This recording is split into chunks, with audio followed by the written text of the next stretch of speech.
when you ride in the wintertime. One, you want to make sure you're warm, but you don't want to overdress to the point where you're going to sweat.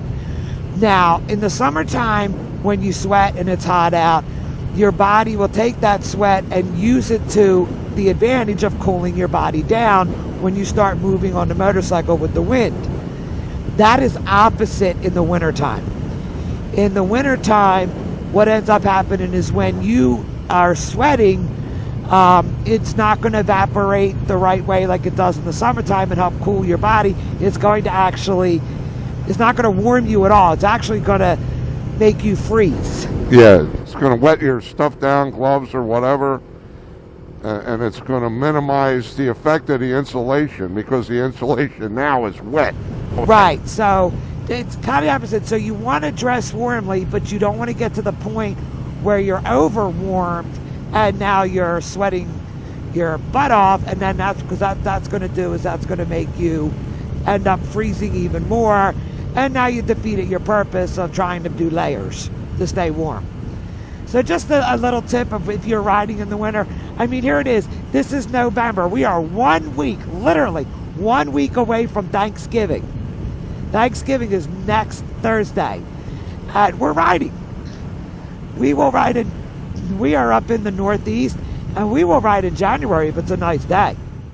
We'll ride down to about 35 degrees. Yeah, so it's just a little hint for anybody that does ride, because I know a lot of people, you know, not everybody, but will ride in the wintertime because they just don't want to give it up. But they make the mistake of overdressing, and then the sweating is, yeah, it doesn't help. Well, it makes you colder. It's either overdressing or underdressing.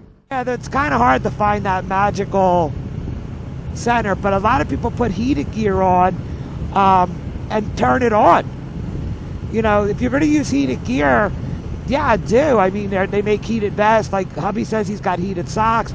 They got heated gloves. You know, yeah, that's fine, but don't turn it on unless you need to. You know, I mean, try to just put it on and ride, and then if you end up feeling a little cold, put it on the low setting, you know, and just slowly let it heat your body. Because if you put it on and then you start sweating, yeah, you're in trouble. Then you're going to be even cold, and that vest or those gloves or those socks are not going to be able to keep up with the cold you're going to be feeling, right? Yeah, well, you got to, it's trial and error. You learn how to dress by how far you're going to go, the length of your ride, the speed of your ride, outside air temperature. You learn, but don't overdress and don't underdress. It takes experience to get to that happy medium. And like I like the battery operated stuff, you know, as far as gloves and socks and you know, but for those that, you know, really do touring, you're going to stay out more than 4 or 5 hours. Yeah, the batteries, probably not, especially if it's really cold. Now, I could stay out probably with 8 hours or so on a cold day with what I have, which is more riding than most people want to do anyway. But if you're going to like tour cross country and you're going to ride hard and put on 500 to 800 miles in cold weather, yeah, you need plug-in stuff. Battery operated stuff isn't going to work.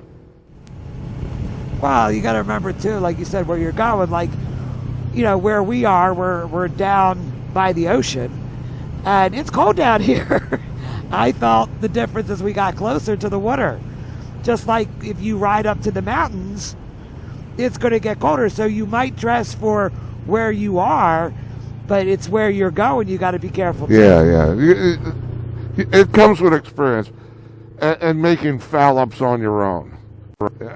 I mean, it's one thing if you're sweating and you're standing around before you leave. That's one thing. But if you find yourself sweating when you're going down the road, you screwed up. So until next time, guys, you say it, babe. Ride safe. See ya. Bye.